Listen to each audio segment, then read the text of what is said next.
네, 안녕하세요. 성공취업의 시작 잡정보센터 이남규입니다. 네, 안녕하세요. 정보인입니다. 네, 요즘 청년 실업이 사회적 문제로 많이 떠올랐는데요. 이럴 때 취준생들에게 사회적으로 가장 중요할 게 뭘까 생각해봤더니 남들보다 한 발 앞서서 취업 정보를 캐치하는 게 또 가장 중요할 것 같더라고요. 네, 그래서 오로지 우리 취준생 여러분들을 위해서 알짜 정보를 전하는 잡정보센터가 존재하는 게 아니겠어요? 네, 맞습니다. 네, 그래서 오늘도 스펙 쌓기와 또 이력서 작성, 또 면접 준비 등으로 24시간이 모자른 예비 취업인들을 위한 알찬 취업 정보를 모아봤습니다. 네, 그야말로 전쟁터 같은 취업 경쟁 속에서 고군분투하고 있을 우리 취준생 여러분들을 위해서 금요일입니다. 오늘 스페셜 특집 시간을 마련해 봤는데, 자, 오늘 처음으로 소개가 됩니다. 배고픈 구직자들을 위한 공론회, 줄여서 배구공. 아, 기가 막히네요. 네, 누가 지었을까요? 네, 많은 취준생분들도 궁금해할 테고 저도 개인적으로 궁금한데 이게 어떤 코너인가요? 오늘 그 첫 시간 잠시 후에 바로 공개가 될 텐데요. 네. 그간 성공 취업을 위한 알짜 정보만 전해드렸던 잡정보센터가 아쉽게도 그동안 한정된 시간으로 인해서 방송에서 못다한 이야기들이 참 많았다고 해요. 네. 그래서 그동안 방송에서 못다한 이야기들을 모아서 취준생들이 정말 듣고 싶어하는 그런 속 시원한 이야기, 막힌 속을 뻥 뚫어줄 그런 이야기들을 모아봤다고 합니다. 네, 사실 청춘하면은 정말 빛나고 제일 환하게 밝게 빛나야 하는 네, 시간인데 그렇죠. 요즘 취업 경쟁 속에서 그 빛을 조금 잃어가지 않나 이런 생각이 듭니다. 그런 분들을 위해서 저희가 이 코너를 마련해 봤는데요. 자, 배고픈 구직자들을 위한 공론회 배구공, 그 뜨거웠던 현장을 저희가 영상으로 준비해 봤습니다. 함께 만나보시죠.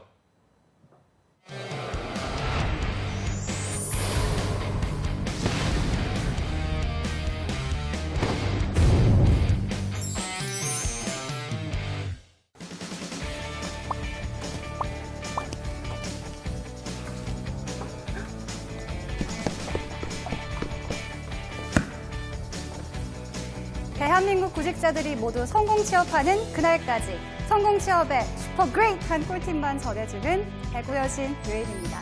오늘은 그 첫 번째 시간으로 준비한 꿀팁이 있는데요. 바로 요즘 취준생들 사이에서 필수템으로 자리 잡은 명당이 있다고 해서 저희가 찾아와 봤습니다. 함께 가보실까요? 어이! 헤이! 와우! 취업에 필요한 모든 서비스가 한 곳에. 성공 취업의 핫플레이스로 불리는 이곳. 서울시 일자리 카페. 서울 한복판에서 카페처럼 편안하게 공부할 수 있고 취업 지원 서비스를 제공받을 수 있는 이곳. 서울 일자리 카페는 어떤 곳일까요? 서울시 일자리 카페는 그 취업난에 시달리는 청년층들에게 도움을 주고자 2016년 7월부터 운영이 되고 있는데요. 현재는 서울시 내 전부 78개소가 운영이 되고 있습니다.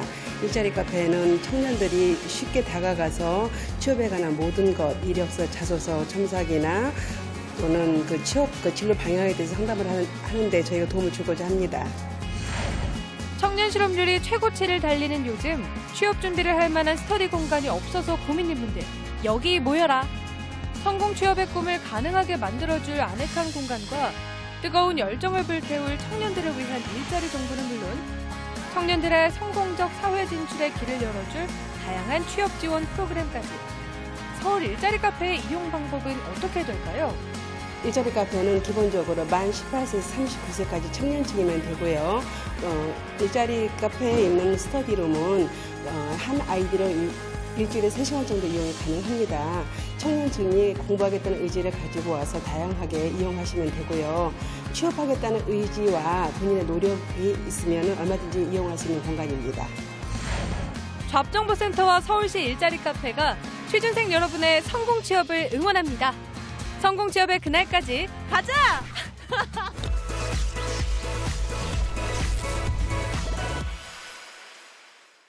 방송에서 못다한 성공 취업 엑스파일부터 궁금증으로 가득 찬 대한민국 취준생들의 꽉 막힌 속을 뚫어줄 강스파이크까지 배고픈 구직자를 위한 공론회. 뭐라고요?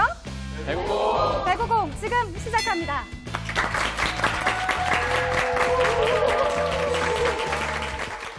함께할 저희 민혁쌤, 현준쌤 반가워. 여기 반말로 써있길래. 잘했어요. 반갑습니다. 인사 한번 해주시죠. 네, 반갑습니다. 네, 반갑습니다. 사실 이런 프로그램 굉장히 기대했었어요. 항상 스튜디오 안에서만 하다가 저희 제작진분들의 취지를 제가 들었는데 어떻게 보면은 없어질 수도 있는 그야말로 언급해 주신 대로 정말 솔직한 방송 한번 오늘 만들어봤으면 좋을 것 같아요. 네. 네.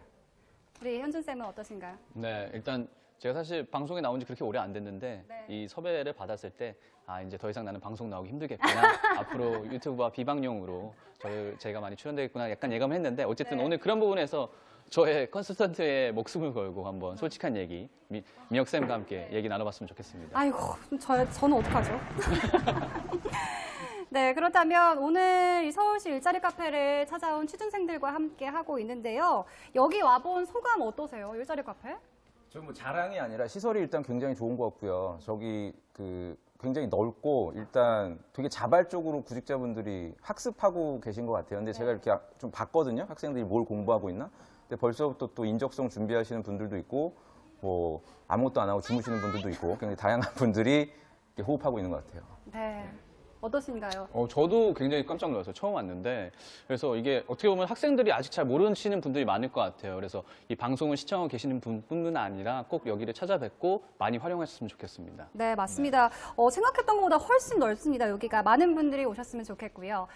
갈수록 치열해지는 취업 전쟁, 이 상반기가 시작이 되면서 취준생들의 마음은 바짝바짝 더 타들어가고 있을 텐데요. 취준생에 의한, 취준생을 위한 저희 잡정보센터 아니겠습니까? 그동안 수많은 취준생들을 실패의 늪에 빠뜨렸던 이 카더라 통신은 이제 가버리고요. 청춘들을 좌절시키는 답답한 취업 현실에서 저희가 강스파이크를 날릴 예정입니다. 그렇다면 민혁쌤과 현준쌤의 이 각오를 안 들어볼 수가 없겠는데요. 각오 단단히 하고 오셨죠? 누가 먼저 해보시겠어요? 먼저 하세요. 네. 네.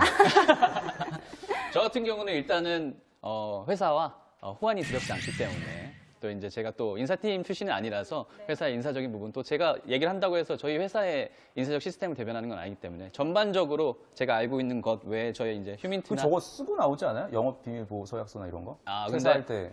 그거는 영업적인 비밀에 대한 부분이지 저희 인사적인 부분에서는 HRD밖에 안 했기 때문에 HRM 쪽은 사실 제가 얘기를 해도 저희 회사를 대변하는 건 아닙니다.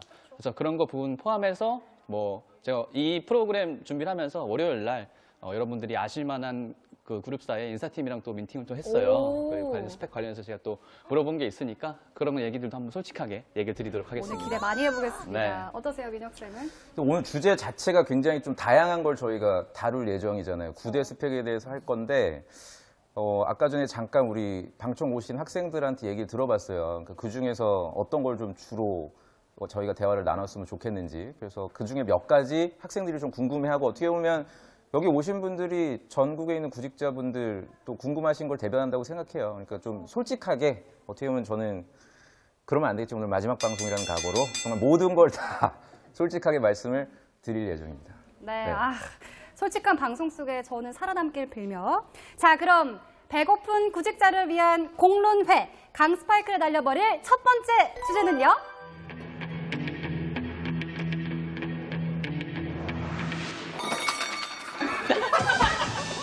어머.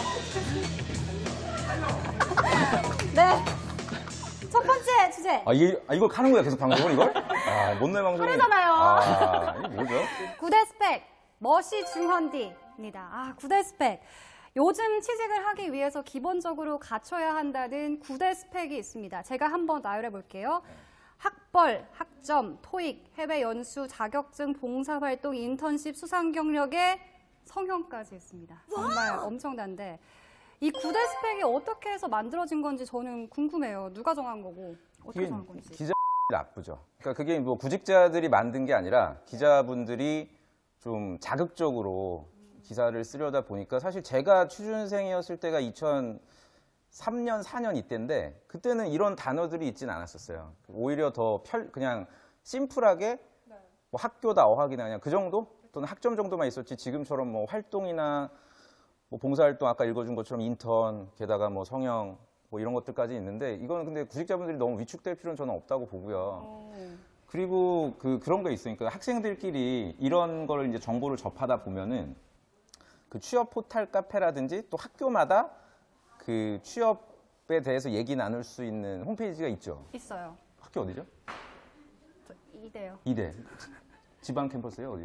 이대가 무슨 지방 캠퍼스가 있어? 웃기려고 한 거야. 그래서 이대 같은 경우에도 뭐 있잖아요. 그런 게. 들어가 보면 근데 이게 되게 재밌는 게 뭐냐면 씁쓸한 게 본인들끼리 이거를 나눠요. 그러니까 같은 구직자분들끼리 지들이 나누는 거지. 그 대표적으로는 캠퍼스 애들이거든요. 네. 네. 굉장히 듣기 안 좋은 그런 단어들이 있어요. 예를 들어서 뭐 연세대를 원주 캠퍼스는 뭐 원세대라고 한다라거나 뭐 고려대도 조려대라고 하고 그러니까 자기들끼리 그렇게 이분화시키고 만신창이가 되는 거지. 그러다가 이제 이런 기사를 보면은 뭔가 더 막 공감하게 되고 이렇게 좀 멘탈적으로도 많이 위축되는 구직자분들이 많아서 제가 볼 때는 오늘 학교나 이런 부분에 대해서는 좀 명확하게 우리가 짚어줘야 될 필요가 있을 것 같아요. 그러니까 예를 들어서 대 같은 경우에도 이거 아마 다 편집될 거예요. 계속 찍히고.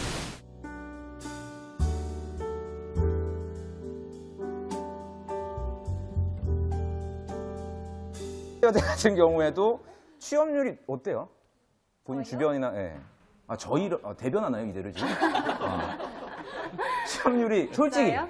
취업률이요? 네. 우리 솔직하게 하기로 했잖아. 과마다 다르죠. 과마다 달라요. 그렇게 하면 총장님이야. 그렇게 하면 안 되고 유엔 MC님 주변에 뭐 동기들이나 팔짱 끼면 안 친구들 이렇게 뭐 봤을 때.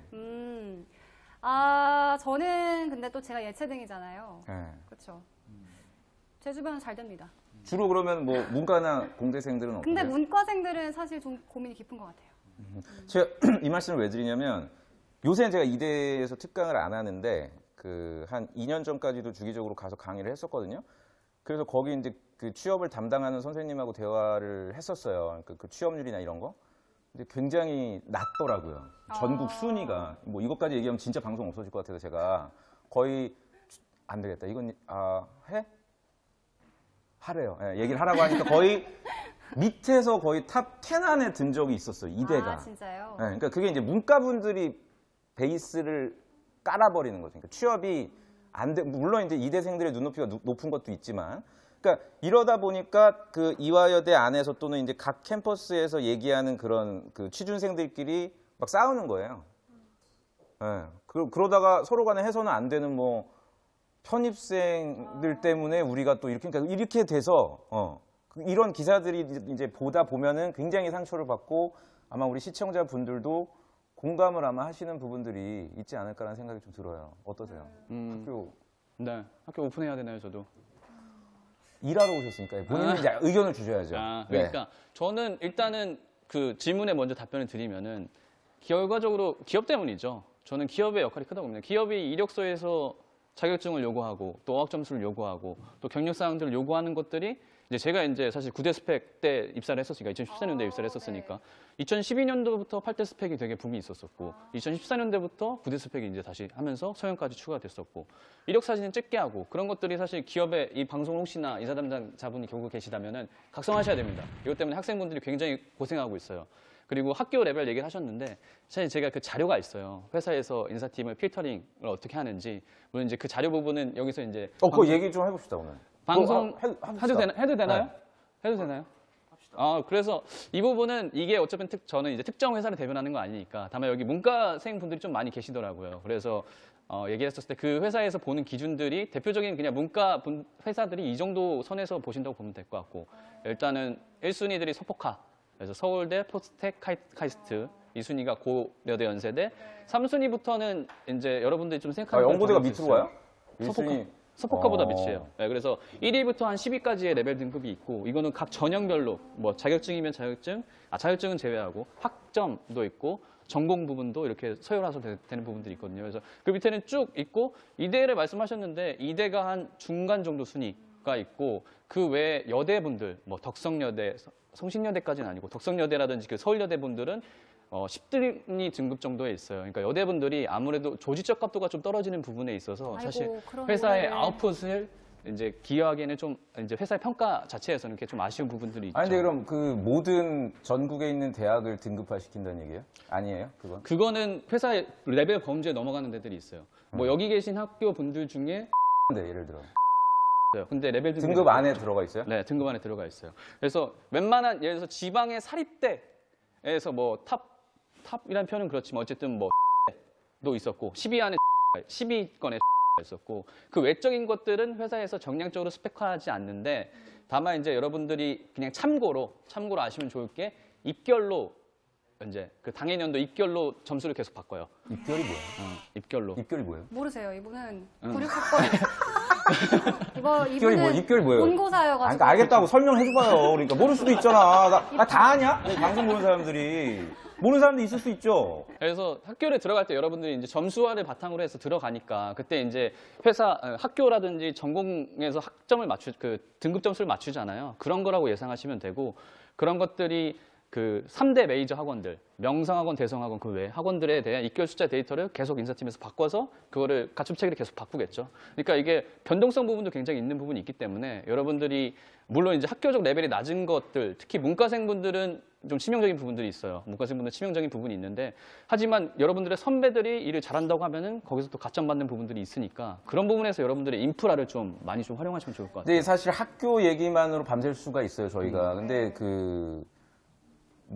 저도 이해는 해요. 그러니까 지방대라든지 소위 그 지방 사립대, 국립대가 아닌 사립대 이런 분들은 아무래도 그 취업 시장에서 뛰어들 때 같이 면접장에 갔는데 뭐 어디 국립대, 뭐 충남대라든지 또는 뭐 수도권에 있는 좋은 뭐 한양대, 성균관대 이제 이런 뭐 서강대 오면은 위축될 수밖에 없다는 건 이해가 되는데 그 좀 약간 뻔한 얘기일 수도 있지만 좀 강론적으로 전 여러분들이 접근을 해야 된다고 봐요. 그러니까 예를 들어서 학교 네임밸류가 낮더라도 그 기업에서 원하는 전공자들은 네임밸류에 전혀 상관이 없이 취업이 되거든요. 그러니까 제 학생 같은 경우에 KT에 입사한 분이 대학교예요. 네. 어디 있어? 충청도. 밥그릇을 확. 어? 용인에 있단 말이에요. 대학교가 용인에 있어요. 네, 용인에. 너무 당당했는데? 바뀌겠다, MC. 대학교가 용인에 있는데 이 친구가 전공이 컴퓨터 공학과예요. 그래서 KT 네트워크 직무에 저는 최종 합격할지를 사실 몰랐어요. 근데 공백기도 그러니까 이분의 근데 그 이력 관리를 잘한 점은 본인이 학교에 대해서 더 이상 집착하지 말자는 거를 미리 정리를 한 거지.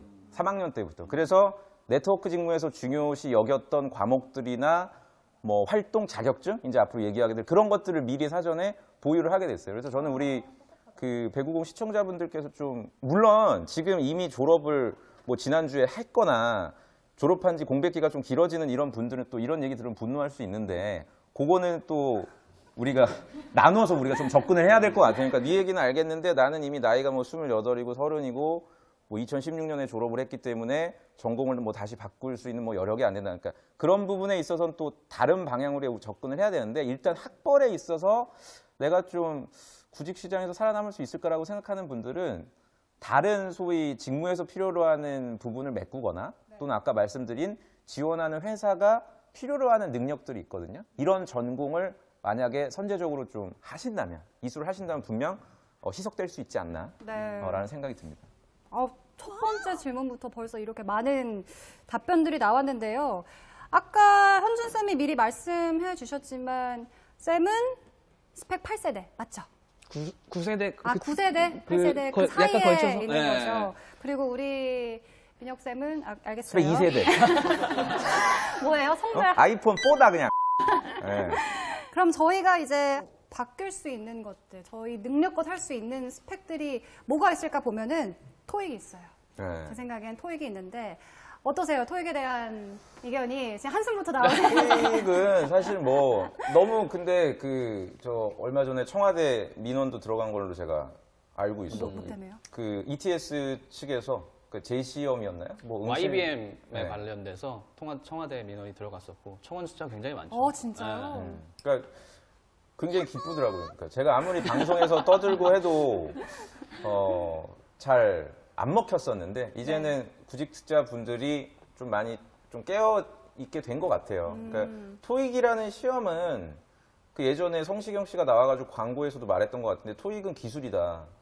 토익은 영어 능력이 아니거든요. 이거는 그냥 저도 토익 점수 몇 점이었어요? 저 입사할 때 905점? 맞았네. 전 960이었는데 그러니까 포스코에 입사하려면 근데 자기 자랑하려고 그러니까. 지금 한 거예요, 지금. 많이 낮은 건가 내가 보면? 뭐라 한 거야? 그러니까 포스코에 입사하려면 토익 점수가 높아야 된다고 선배들도 얘기를 했고 채용 담당자들도 얘기를 했기 때문에 그냥 뭐 민병철 학원 다니고 종로학원 다니고 뭐 이렇게 해서 그냥 높여놓으면 끝났어요. 근데 지금은 네. 어학 능력이 대졸 사원한테 되게 중요하거든요. 네. 그리고 실제로 의외로 회사 내에서 영어를 잘하시는 분들이 거의 없었어요. 저는 그 회사는 어땠어요? 파트에 따라 달랐죠. 해외 마케팅이라든지 해외 쪽 관련된 분야 분들은 아무래도 잘하시는 분들을 애초에 뽑죠. 뽑을 때. 저는 의외로 어학 점수를 그렇게 많이 보는 회사에 갔음에도 영어 능력이 우수한 분들이 실제로 없더라고요. 그러니까 회사도 되게 고민을 했던 것 같아요. 그러다 보니까 토익과 직무 능력과의 상관관계는 제로다. 그러니까 토익을 아예 입력하지 말아라. 라고 LG전자라든지 뭐 BGF라든지 이제 뭐 다시 바뀐다고 하지만 입력하는 란을 없앴단 말이에요. 아, 진짜요? 그러니까 입력하는 란을 없앴는데도 공부를 하는 걸 보면은 제가 볼 때는 둘 중에 하나예요. 그 어떤 그 토익 관계자거나 관계자의 자제 또는 두 번째 그냥 이성적 판단을 못하는. 아니, 근데 그거잖아요. 예를 들어서 컬링이 영미가. 컬링이 종목에 없어. 예를 들어 올림픽 경기에. 근데 컬링을 하는 거야. 그게 말이 돼요? 상식적으로? 아니, 근데 칸을 없앤 회사가 별로 없잖아요. 토익. 그러니까 너만 해도 이렇게 잘못 알고 계신단 말이에요. 이렇게. 굉장히 많거든요. SK 같은 경우에도 입력하는 란이 없습니다. 삼성은 아예 대놓고 토익 안 한다, 우린. 최하 등급, 오픽, 뭐였죠? 뭐 IL, 뭐 아니면 토스 5만 되면은 응시 자격 되니 상관없다. 패스 페일 개념이니까 라고 얘기를 해도 지금 이미 토스가 6인데 7을 받기 위해서 2달 동안 책을 사서 30만 원, 40만 원 공부한 애들이 이 영상을 보면은 겁나 빡치죠. 아니, 그거 충분히 이해한다고요, 저는. 그러니까 그 지경이 되면 안 된다는 얘기지, 내 말은. 그렇게 잘못된 방향으로 접근하기 전에 토익은 그냥 적정선에서 아니지. 토익은 아예 하면 안 되고 말하기 점수 적정선에서 빨리 하고 다른 걸 해야 돼요. 아까 우리가 얘기했던. 토익보다는 오픽, 토스 이런 거라는 거. 그러니까 그것도 제가 오픽 토스를 하라는 얘기가 아니라 이것도 이제 없어질 거예요. 오픽 토스도. 저는 포스코 입사할 때 말하기 점수 원어민하고 1대1로 평가를 받았어요. 네. Did you? Did you? 와. 그래서 디즈가 뭐냐. 풀 센텐스 좀 해봐. 어때요, 토익에 대해서? 근데 원어민하고 했는데. 그러니까 원어민하고 해서 점검할 필요가 있으면 회사가 알아서 말하기 능력을 그런 방식으로 평가를 한단 말이에요. 그러니까 토익 공부를 하지 말라는 거는 능력이 필요가 없다는 건데 아직도 가방 안에는 빨간 책, 파란 책, 네. 특정 어학원의 노랭이, 책을 노랭이. 계속 들고 다니는 걸 보면은 진짜 만약에 그 특정 기업들이 구직자분들을 생각하는 마음이 전 좀 있다면 수강을 받으면 안 돼요. 당신은 구직자입니까? 아니면 뭐 승진 대상자입니까? 현직자입니까? 전 그렇게 해야 된다고 봐요. 예를 들어서 자소서를 더 이상 신입사원들에게 평가하지 않겠다. 그럼 전 책 안 낼 거예요. 선언할게요, 제가. 예를 들어 뭐 AI가 평가를 지금 한다고 하잖아요. 근데 AI가 자소서를 평가를 해봤는데 변별력이 없어서 우리 이제 자소서를 안 한다. 그거 안 내요, 저는. 아예. 방송도 안 나올게.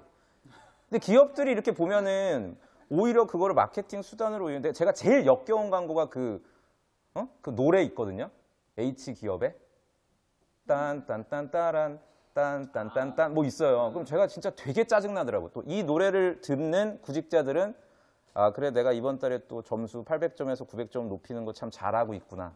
이렇게 또 합리화를 할 거기 때문에 토익을 그냥 혐오하시는 거예요? 아니요. 아까 얘기했잖아요. 저도 토익을 보고 갔는데 제가 왜 싫어했겠어요. 그 당시에. 되게 감사했죠. 토익이라는 제도를 가지고 어쨌든 가고 싶은 회사를 갔으니. 근데 제가 그 채용 담당자로 있을 때 아까 얘기 드린 뭐 파고다, YBM 여기 구술 능력 평가하는 담당자한테 전화를 받았어요. 포스코 같은 경우에는 토익 대신에 말하기 능력을 신입사원 채용 기준으로 적용하지 않으실 거냐. 내부적으로 검토를 했고 윗사람들이 아직 그건 시기상조다. 토익으로 우린 해야 된다라고 해서 거절했거든요. 근데 지금은 어떻습니까? 포스코 같은 경우에도 그 말하기 점수를 보지 토익을 기준으로 하지 않습니다. 담당자였던 제가 이렇게 얘기를 하면은 또는 심지어 채용 담당자 제가 4년 전에 건국대학교 세천년관에서 그때 LG전자 김종우 과장님하고 채용 담당자인데 대화를 나눴었다고요. 세천년관에서. 우리 PD가 같이 했었으니까 여기 계신 분들이 다 같이 했거든요. 건국대에서. 그 분이 저보다 더 분노하시더라고요. 아, 진짜. 자기가 채용 담당자여서 자기가 대학생들한테 가서 LG전자에 입사할 때는 영어 점수인 토익을 보지를 않으니 방학 때 토익 공부할 게 아니라 너 전공이 뭐니? 넌 전작과면은 차라리 전자 관련된 전공에 대해서 더 어필할 수 있는 활동을 하라고 해도 걔는 토익 책을 놓지를 않았대요. 그러니까 이거는 어떻게 보면 종교같이 돼버리는 거예요. 네, 국정농단 같은 거예요. 이거 비선 실세처럼 내가 믿고 있는 것만 보는 거예요. 아, 궁금한데 그럼 현준 씨 어때요? 똑같아요 의견이? 토익만 봤을 때는 동의. 근데 아 동의해요? 이제 결과적으로 회사에서의 가점 처리를 어떻게 하냐 부분이 중요하겠죠. 이제 그 부분 때문에 결과적으로 스펙이 얘기가 나온 거니까. 회사에서는 토익을 990점 만던 또 오픽을 AL 맞던 하나만 있으면 똑같은 가점 처리를 해요. 그러니까 2개 가지고 있다고 해서 2개 가점을 주는 게 아니라 한 가지의 높은 점수를 가지고 가점 처리를 하기 때문에 그래서 저도 뭐 토익 사실 오늘도 이제 그 CJ를 하는 친구가 이제 학생이 토익 955점이 나와서 선생님 너무 기뻐요. 그래, 너 스피킹 점수는 있니? 없어요. 3월 11일 날 볼 거예요. 이러는 거예요. 물론 이제 CJ 같은 경우도 영어 점수가 없어요. 일반 공채는. 지원 자격 요건이 대졸만 하면은 그냥 다 지원할 수 있어요. 다만 글로벌 전형에서는 스피킹 점수를 보고. 만점이죠. 스피킹 만점 받아야 되잖아요. 글로벌 전형. 글로벌 전형이면 학부에 따라서 좀 차이가 있겠죠. 학부에 따라서. 그래서 제가 그 친구한테 야, 회사들이 요새 해외 역량, 글로벌 역량을 발휘하는 부분에 있어서 스피킹 점수에 대한 변별력이 높은데 왜 아직까지도 토익에 매몰돼 있냐? 근데 이런 친구들이 너무 많아요. 그러니까 토익을 기본적으로 따고 그 다음에 스피킹 점수를 준비하자. 그러니까 토익과 토스가 같은 회사에서 주관하니까 같이 공부하면 효율성이 높겠지. 효율성이 높은 게 아니라 돈을 버립니다, 여러분. 그러니까 토익은 저는 제 학생들 중에서도 이런 학생들이 있어요. 토익이 점수가 985다 또는 970이다. 감히 내 앞에서 얘가 토익 점수를 얘기하네. 그래서 제가 꾹 참고 한번 물어봤어요. 너 이전 점수는 몇 점이니? 그랬더니 선생님 저 처음 봤는데요? 오케이 그거는. 자 무슨 말이냐? 원래 영어를 잘했던 앤 거예요 걔는. 무슨 말씀인지 아시겠죠? 내가 700점부터 시작해서 무슨 등산 가듯이 어몽길이야 지가? 남산 갔다 뭐 한라산 그게 아니라 자기는 원래 어학을 즐겼고 좋아했기 때문에 뭐 준비하다가 뭐 어학 점수가 있어야 되는데 어머 다음 주에 토익 시험이라는 게 있네. 그래서 봐서 910 걔는 그럼 어학 능력이 검증이 되는 거지. 네. 그래서 아까처럼 뭐 990 받고 이런 친구들은 정말 어학 능력이 되는 거니까 말하기 점수를 봐도 얼마든지 나올 수가 있지만 오늘 저희가 얘기하는 그런 민초들 그냥 토익 그냥 못하는데 그냥 지방대니까 내가 YBM 관계자분이 보시면은 엄청나게 아니 연락 안 와. 아. 마지막 방송이래잖아요. 그러니까 가시는 길 잘 가시라고 더 하세요. MC 잘하네. 네. PD가 잘리겠죠. 뭐. 네, 그렇다면 이제 다음 스펙으로 넘어가 볼게요. 이제는 해외 연수입니다. 저희가 이게 필수가 될 줄은 저는 몰랐는데 해외 연수 필수인가요? 이렇게 9대 스펙에 들어갈 정도로? 예전에 이제 2012년도에 8대 스펙이 뜨면서 그때 한창 이제 속칭 해외대분들에 대한 회사에서의 성향도가 굉장히 높아가고 그러면서 어학연수는 기본적으로 갔다 오고 뭐 워킹할리데이 막 붐 불면서 막 다들 막 하면서 기본 뭐 6개월 하면 갔다 온 친구도 굉장히 많아요. 근데 이게 지금 이제 이 전형에서 딱 제가 팩트적으로 말씀드릴 수 있는 거는 현대모비스에서 17년도 하반기에 미래 전형 채용이라고 해서 일반 공채 말고 스펙타파 전형을 했었어요. 앞서 좀 이따 나오긴 할 건데 그 중에서 이런 사람들은 지원하면 안 됩니다의 예시가 해외 어학연수를 갔다 온 사람은 지원하면 안 돼. 그러니까 지원하면 안 되니까 소재적으로 그걸 쓰면 안 돼. 그러니까 이 정도로 해외 어학연수는 그냥 뭐랄까 본인이 뭔가 가서 글로벌 역량을 키우고 도전 정신을 발휘했다고 사실 소재적으로 그걸 너무 많이 써요. 근데 그거랑은 다른 거죠. 단순하게 글로벌 역량이라고 하면은 사실 뭐 스피킹 점수에 대한 변별력이 훨씬 높은 거지. 그런 소재적인 부분들은 그냥 본인이 즐긴 거죠. 사실 어떻게 보면은 가서 뭐 엄청난 걸 해왔다고 하면은 뭐 진짜 뭐 학회에 참여해서 발표를 했어. 아니면은 가서 무슨 수상을 했어. 그러면은 의미가 있겠죠. 그 해외 어학이란 게. 근데 지금 학생들은 그냥 이제 남들이 다 가니까 간다고. 그리고 보통 어문 계열 전공자는 제가 또 어문 계열 전공자 영문학과니까. 어문길이요? 어문 계열. 아, 어문 길은 아까 이제 토익 그거 단계 말씀하셨고요. 어문 계열 전공자들은 굉장히 학교에서도 많이 보내줘요. 그냥 뭐 관련된 전공 학과들이라고 하면은 따라서 변별성이 높지 않기 때문에 저는 그런 부분에서는 학생들이 꼭 해외 어학연수에 대해서 집착을 안 하셨으면 좋겠어요. 갈 필요가 없다. 네. 어떠세요, 민혁 쌤은? 토익 다음으로 쓰잘데기 없는 거죠. 네, 어학연수가 어떻게 보면 쓸데기 없는 것만 있어 여기. 돈 정말 거금을 들인 데다가 게다가 시간도 되게 많이 허비하죠. 그리고 제가 100번 양보해서 그나마 좀 도움이 된다고 할 수 있는 거는 선진국이 아닌 지역의 어학연수는 상관이 없어요. 아 그래요? 들어줄만 해요. 예를 들어서 뭐 동남아, 베트남 쪽에 연수를 내가 다녀왔다. 뭐 호치민을 다녀와서 왜냐하면 되게 척박하고 덥고 소위 취업하기 위해서 저렇게까지 해야 되나라고 생각될 정도의 어떤 특이한 경험들을 분명 만들 수는 있거든요. 그러니까 오지라고 하죠. 좀 남들이 기피하는 지역. 근데 대부분 가시는 지역들이 미주 지역이나 유럽 쪽이나 제일 쓰잘데기 없는 게 호주. 그냥 캥거루 본 거예요. 그러니까 그거 보려고 거기까지 가서 그냥 워킹 홀리데이, 뭐 고기 구웠던 거 뭐 쓰고. 그러니까 이게 집착이 더 강해질 수밖에 없어요. 해외를 내가 나갔다 오면 그래도 내가 미국에서 뭐 어떤 애는 현대자동차 지원하는데 자기가 동부 횡단했던 걸 쓰더라고요.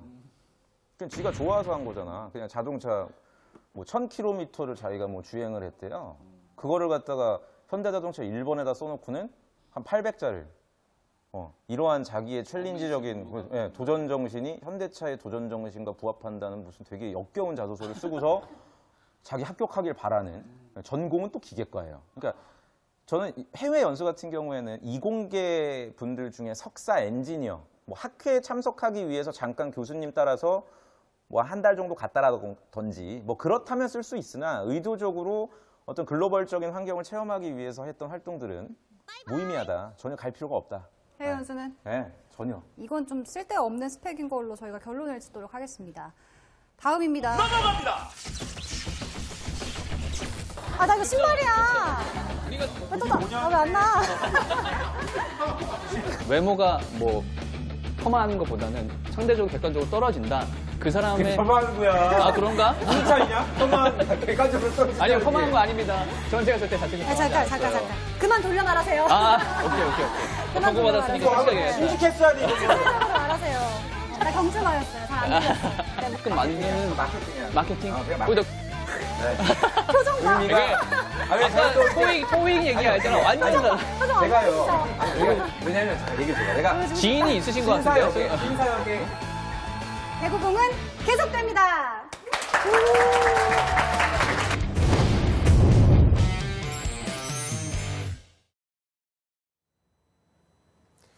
네, 오늘 처음으로 소개된 배구공 첫 번째 순서였습니다. 저희가 금요일을 맞아서 스페셜 특집 시간으로 마련해 봤는데, 자, 배고픈 구직자들을 위한 공론회 배구공 첫 번째 시간 어떻게 잘 보셨는지 모르겠습니다.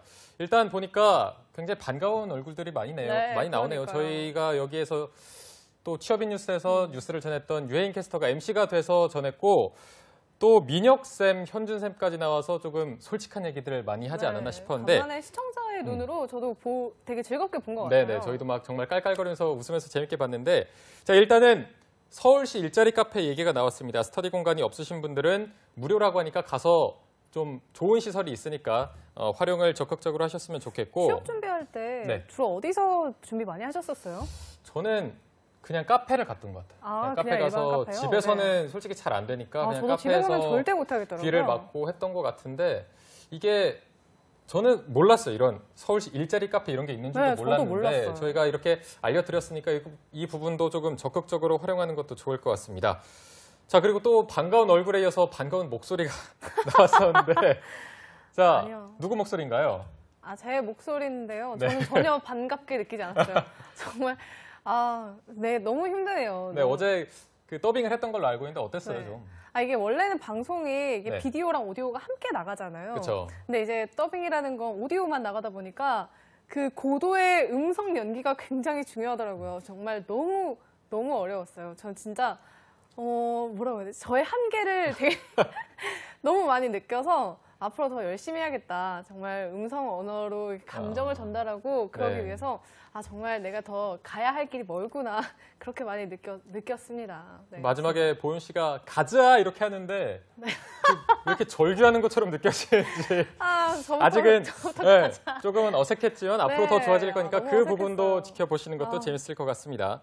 자, 일단 민혁쌤이랑 현준쌤이 나와서 정말 삐소리가 몇 번 나왔는지 모르겠습니다. 그러니까요. 이게 방송에 나갈 수 있을 정도로 약간 괜찮은 건지. 방송을 염두에 두지 않고 말씀을 하시는 것 같더라고요. 아까 나온 것처럼 마지막 방송인 것처럼 정말 솔직하게 말해주셔서 그런지 뭔가 여기 나오셔서 하는 것보다 더 업그레이드된 느낌이다 이런 맞아요. 느낌을 받았거든요. 보현 씨는 어떻게 보셨나요? 저도 보면서 되게 즐겁게 봤었거든요. 사실 같이 방송을 하면서는 저도 이제 진행을 해야 되는 입장이다 보니까 약간 생각이 되게 많은데 오랜만에 정말 시청자의 눈에서 약간 제가 약간 취준생으로 돌아간 것 같은 그런 느낌도 들면서 되게 유익한 정보들이 정말 많았던 것 같아요. 네네. 특히 저도 취업 준비할 때 생각해보면 그때 막 7대 스펙, 8대 스펙이라고 맞아요. 해가지고 되게 막 많은 것들을 요구했었고 저도 그에 맞춰서 되게 스트레스 받으면서 준비를 했던 기억이 나거든요. 근데 요즘에는 또 9대 스펙이라고 해서 이게 네. 취업 성형까지 포함됐다고 하니까 아, 정말 갈수록 진짜 이 취업의 문을 뚫는 게 진짜 너무 어렵구나 이런 생각도 들고 네. 아, 다들 화이팅입니다. 화이팅! 파이팅입니다. 자, 아까 보현 씨가 말씀하셨지만 오늘 배구공 주제가 9대 스펙 무엇이 중요한디 이거였는데 자, 일단 여기에 대해서 현준 쌤이 이렇게 된 이유가 기업의 영향이 크다고 또 말을 해줬고 오늘은 학벌이랑 토익이랑 해외 연수 정도만 다뤄본 것 네, 같습니다. 맞아요. 주로 학벌과 토익과 해외 연수에서 말씀하셨는데 혹시 해외 연수 다녀오셨나요? 저는 캐나다를 다녀왔는데 아까 오. 민혁 쌤이 말씀하신 거 있잖아요. 그냥 뭐 놀러 갔다 왔다. 이렇게. 저도 가서 그냥 거기 가족들이랑 뭐 고기 구워 먹고 여행 갔다가 얼마나 계셨던 거예요? 전 한 5개월 갔다가 한 달 정도는 여행을 하면서 아. 나름 글로벌 역량을 키웠다고 키웠는데 이게 또 이게 가장 또 쓸데없는 네. 스펙이라고 민혁 쌤이 말씀을. 토익 답으로 쓸데없다. 네. 정말 쓸데없었습니다. 그러니까. 아, 정말요? 네, 이게 어쨌든 6개월로 제가 뭘 배우고 거기서 할 수 있는 말이 다 맞아요. 똑같기 때문에 맞아요. 그렇게 큰 차이는 없었는데 자, 해외 연수 가시는 분들 한 번 더 생각을 해보시는 것도 좋을 것 같고요. 오늘 토익에서 좀 할애를 많이 했습니다. 뭐 토익 정말 상관이 없다고 민혁 쌤이 이 잡정보센터에 나와서 말씀을 많이 하셨는데 네. 이제는 뭐 SK나 삼성도 토익한 자체가 아예 없다고 하고 네, 그러니까요. 정말 이제 오픽이나 토스도 없어질 것 같다 이런 말씀까지 해주셨는데 그래도 아직 뭔가 생각하기에는 토익을 네. 해야 될 것 같은 그런 느낌이 있거든요. 그러니까요. 저도 사실 이 프로그램을 진행하면서 이게 토익이 필요 없다는 걸 누누이 들었는데도 불구하고 네. 토익이 이제 기본 같은 그런 느낌이 드니까 맞아요. 토익을 꼭 해야 될 것 같고 토익 남들이 다 하는 것 같잖아요. 남들이 다 하니까 나도 해야 될 것 같아서 약간 그런 강박을 우리 취준생 여러분께서 먼저 떨치시는 게 이 비용적으로나 시간적으로나 이 취업 준비에 있어서 효율을 높이는 그런 전략이 되지 않을까 그런 생각이 듭니다. 네. 자, 오늘 처음으로 소개된 배고픈 구직자들을 위한 공론회 배구공 첫 번째 시간이었습니다. 아직 부족한 게 많은데 다음 주에는 또 더 저희가 재미있게 알차게 구성해봤으니까 기대 많이 해주시고요.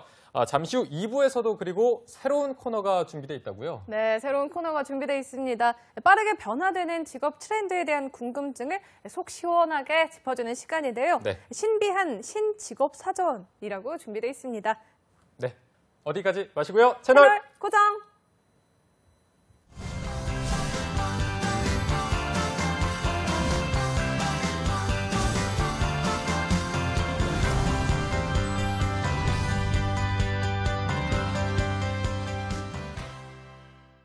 붕괴, 화재, 위험한 일이 일어나기 전에 대비할 수 있는 좋은 방법 없을까요? 학교에서 학생과 함께 점검, 함께해서 안심되고 직장에선 동료와 함께 점검, 함께해서 안심되고 정부에선 위험시설 점검, 앞장서서 개선하고 대한민국 안전을 위해 꼭 우리 모두의 안전을 위한 국가안전 대진단. 우리가 함께하면 대한민국이 더욱 안전해집니다. 이 캠페인은 행정안전부와 함께합니다. 주민이 직접 만드는 마을 복지, 우리가 함께 만드는 지역 발전, 모두에게 다가오는 밝은 미래, 주민이 주인 되고 라라라라라라라라라, 다 함께 잘 사는 대한민국 지방자치로 만들어가요. 내 삶을 바꾸는 자치분권. 세계가 대한민국의 성장을 부러워했지만 성장한 경제만큼 임금이 따라가지 못했습니다. 삶이 나아지지 않았습니다. 행복하지 않았습니다. 그래서 우리는 최저임금에서 그 해결책을 찾았습니다. 임금이 오르면 삶의 질도 오른다. 최저임금 인상으로 인한 사업주 여러분의 부담을 잘 알고 있습니다. 고용노동부가 일자리 안정자금으로 그 부담을 나누겠습니다. 30인 미만 사업장에 월 13만 원까지, 4대 보험료는 90%까지 지원하겠습니다. 최저임금 인상, 국민이 행복한 경제성장입니다.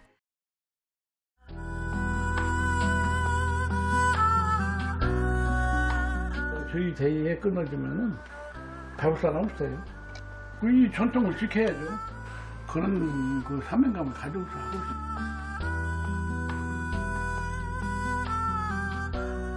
내가 만든 물건을 누군가가 만족하면서 써준다면 그거보다 더 좋을 게 없죠.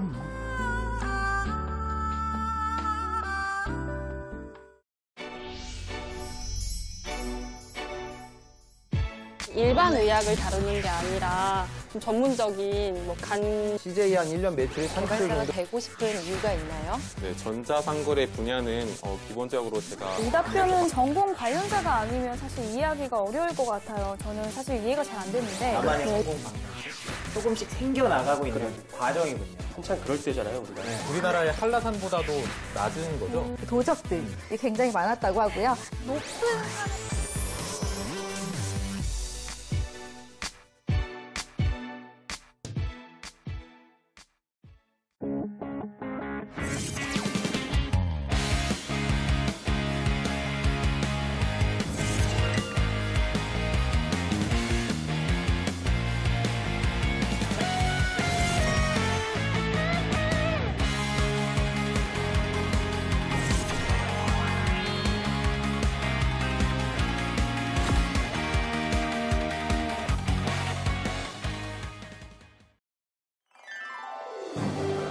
한국 직업 방송을 보면 취업이 보입니다.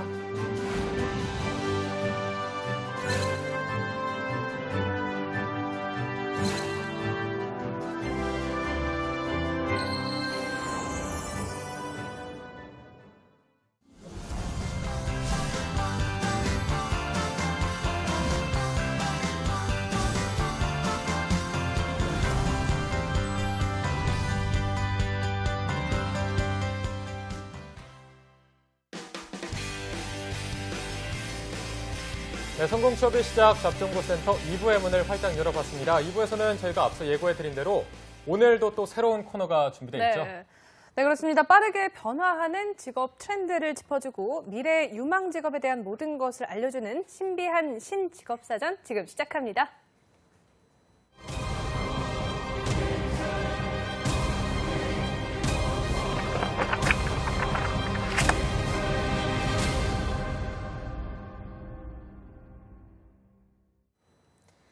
네, 내가 원하는 일을 하고 또 해보고 싶은 일을 찾는 요즘 취준생들이 더 늘어가는 추세라고 하는데 이런 분들한테 더 필요한 코너 시간이 아닐까 생각이 듭니다.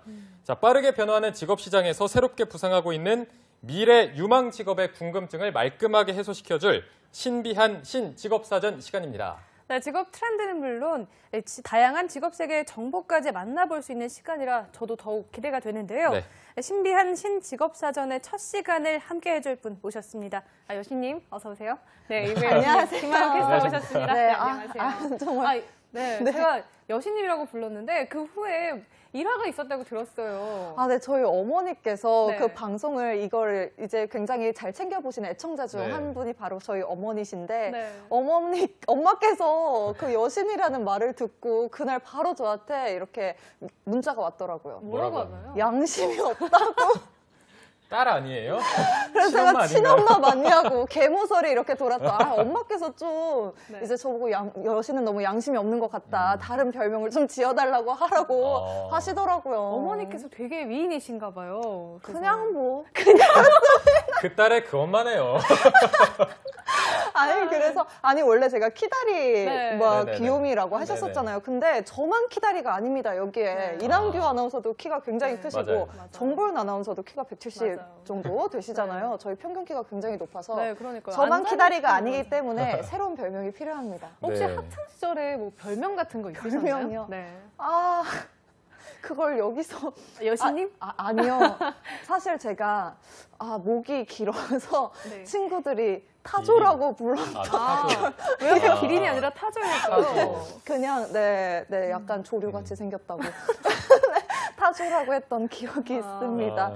네. 저 그 어머니랑 카톡한 내용을 한시 그 SNS에서 봤었는데 거기에 또 제 눈을 의심할 만한 사진을 이렇게 막 활발하게 웃고 있다가 어디 이런 데 가서 꽃을 막 이렇게 세상 조신하게 이렇게 하하하 웃다가 새로 만든 취미신 꽃꽂이가 취미신 거예요?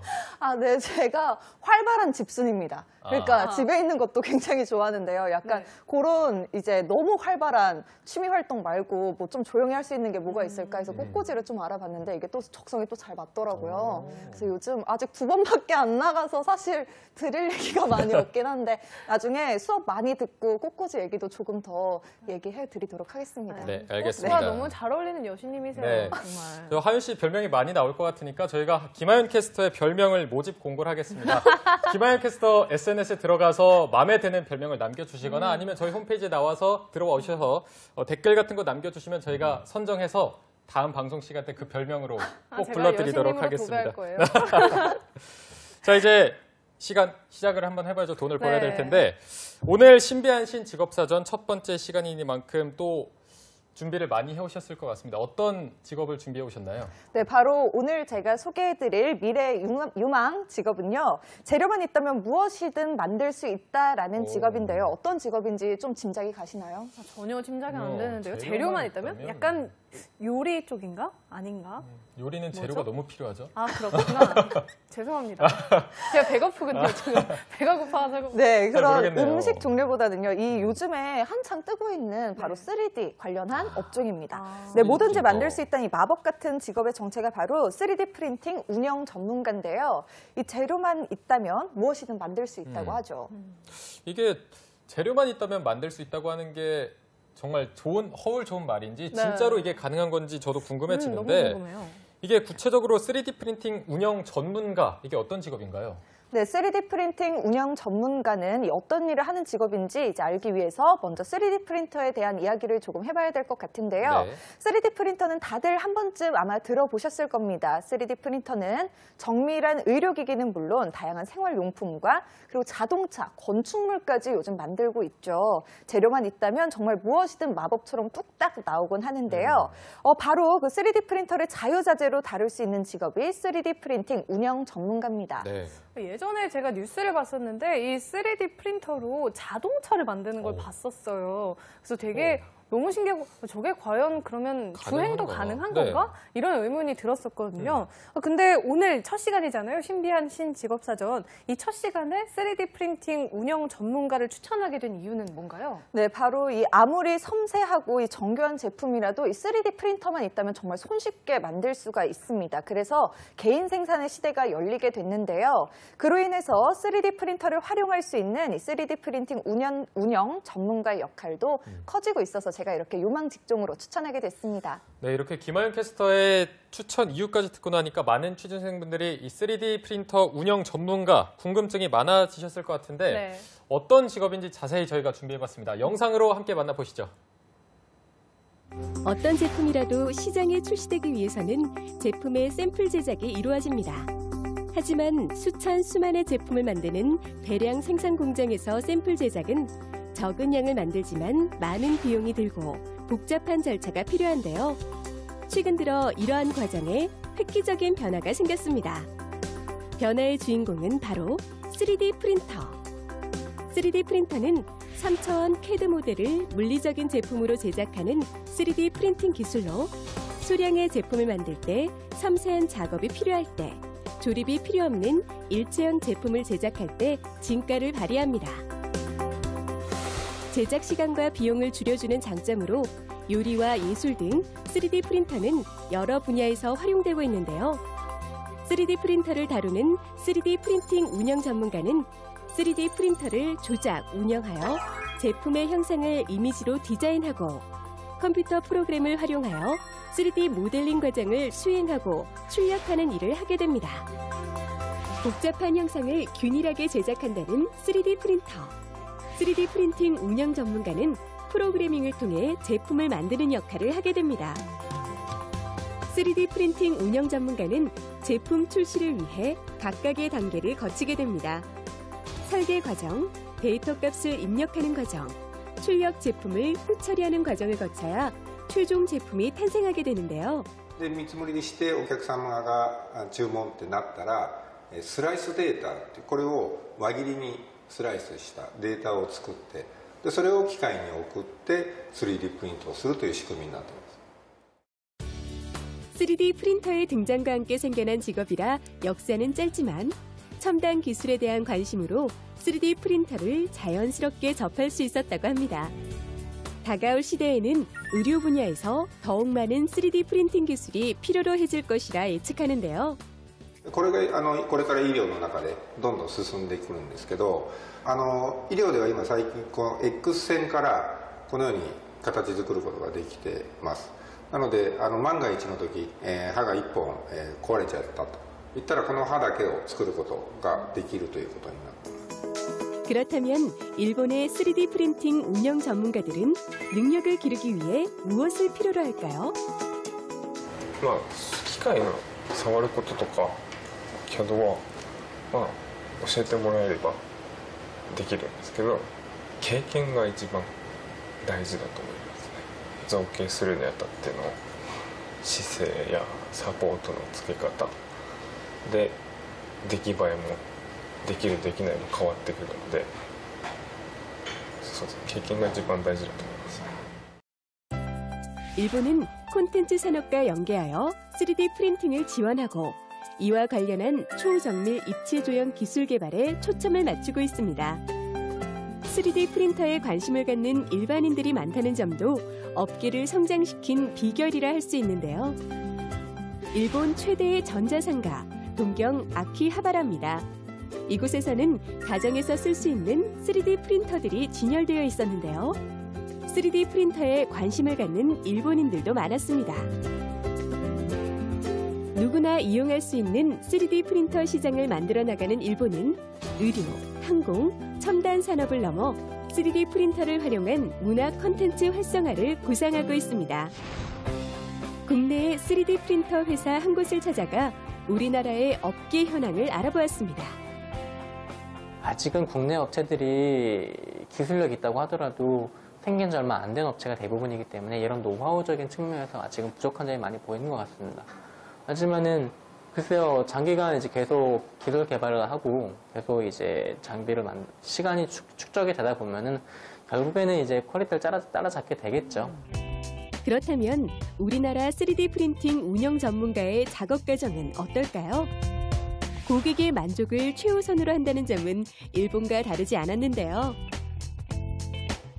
세일즈 팀이랑 연결해서 고객을 방문한 다음에 미팅을 해서 어떤 게 요구가 되는지 원하는 게 무엇인지 찾아내고 그 다음에 제품을 제작을 해서 이걸 들고 같이 가서 이 제품에 무엇이 만족이 되고 만족스럽고 그렇지 않은지 만약에 만족스럽지 않다면은 어떤 점을 개선해야 되는지 확인한 다음에 다시 앞 단계를 다시 반복을 하게 되는 것이죠.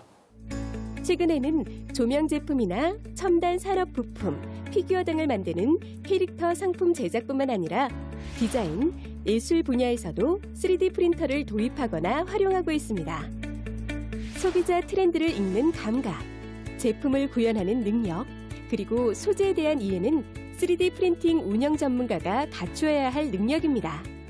필요한 기술이라면 이제 3D CAD를 이용해가지고 그러니까 제품을 제작하는 능력이라든가 이 제작된 파트를 가지고 어떤 식으로 이게 제작이 될지 볼 수 있는 능력이 필요하다고 생각이 됩니다. 그리고 소재 맞다.